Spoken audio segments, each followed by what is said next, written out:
Hi everyone, in today's video we are going to be chatting about teeth and speech sound development.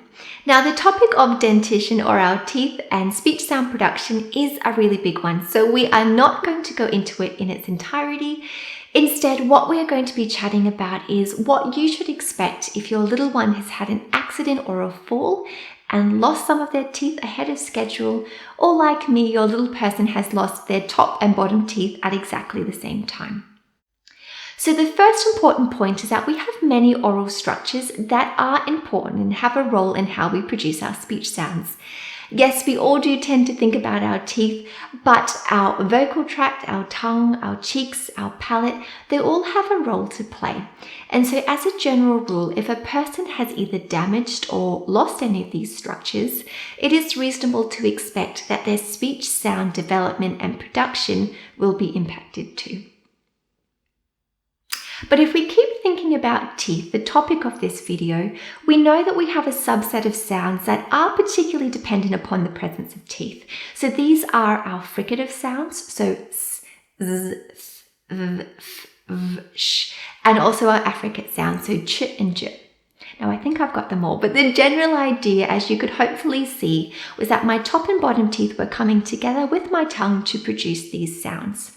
And so if we are thinking about a little one who has had an accident, they've lost their teeth, these are the sounds that may be sounding just a little bit different. Not completely different, but you may hear more air escaping, you may see more of your little one's tongue than what you normally would. And that's basically just because they've lost their teeth and so they don't have that barrier that they previously did.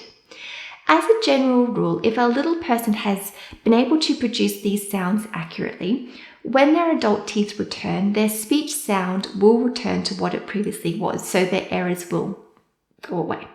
However, if a little person was presenting with an articulation difficulty or disorder, for example, a lisp, prior to losing their teeth, there is every chance that when their adult teeth return, that their difficulties will persist, and so they may need a speech pathologist to professionally help them to correct these errors. Now, another really important point that we wanted to make in this video is that yes, our teeth are important, but children can also present with different kinds of speech sound difficulties that have nothing to do with their teeth at all. And sometimes these speech sound difficulties can actually be inappropriately or incorrectly linked with the fact that a little person has lost their teeth. And so what we're talking about here is a motor speech disorder, which has to do with the motoric planning or execution of speech, or a phonological delay or disorder, which is essentially how the patterns of sounds come together to form words. And so if a little person was presenting with either a motor speech or a phonological delay or disorder, what we'd be expecting to hear is that their speech is unclear most of the time. People in their family, and particularly outside of the family, will have a tricky time understanding what they're trying to say. These children may be presenting with communication frustration. In fact, they may actually be avoiding talking altogether.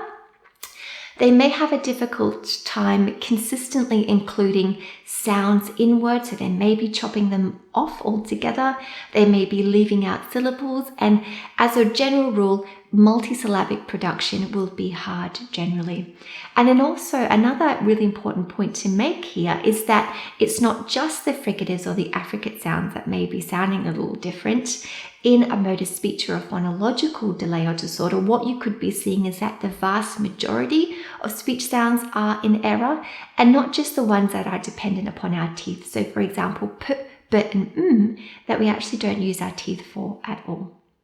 So if you would like to learn more about speech sound development, what you should expect for each age milestone, and also clarity overall, please feel free to head to our website and our blog where you can read more.